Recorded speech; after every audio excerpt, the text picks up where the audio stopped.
আগামী জাতীয় সংসদ নির্বাচনে কাকে ভোট দেবেন সেই সিদ্ধান্ত এখনও নেননি ৪৮% বেশি মানুষ। অন্যদিকে কাকে ভোট দিতে চায় তা বলতে রাজি হননি ১৪.৪% মানুষ। BRAC institute of governance and development জরিপে উঠে এসেছে এমন তথ্য।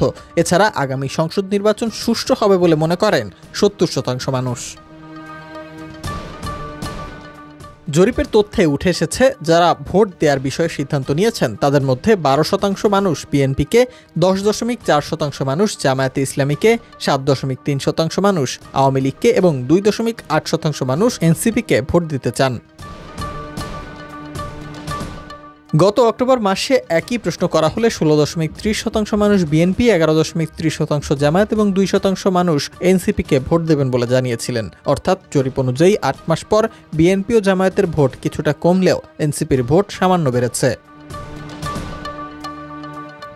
জরিপে আরও দেখা যায় ২৭ বছরের নিচে যাদের বয়স তাদের মধ্যে বিএনপির চেয়ে বেশি সংখ্যক মানুষ জামায়াতকে ভোট দিতে চায়। ২৭ বছরের নিচে ৯% মানুষ বিএনপিকে, ১২% জামায়াত ইসলামীকে, ৭% মানুষ আওয়ামী লীগ এবং ৪% মানুষ এনসিপিকে ভোট দিতে চাচ্ছে। আবার ২৮ থেকে ৩৫ বছরের মানুষের মধ্যে বিএনপি ও জামায়াতের জনপ্রিয়তা সমান দেখা গেছে।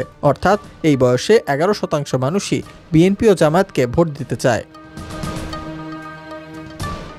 তবে ৫০ বছরের বেশি বয়সী মানুষের মধ্যে বিএনপির জনপ্রিয়তা বেশি লক্ষ্য করা গেছে। ৫০ ১৬% মানুষই বিএনপি, ৯% জামায়াত, ৭% আওয়ামী লীগ এবং ৪% মানুষ সমর্থন করে এনসিপির প্রতি।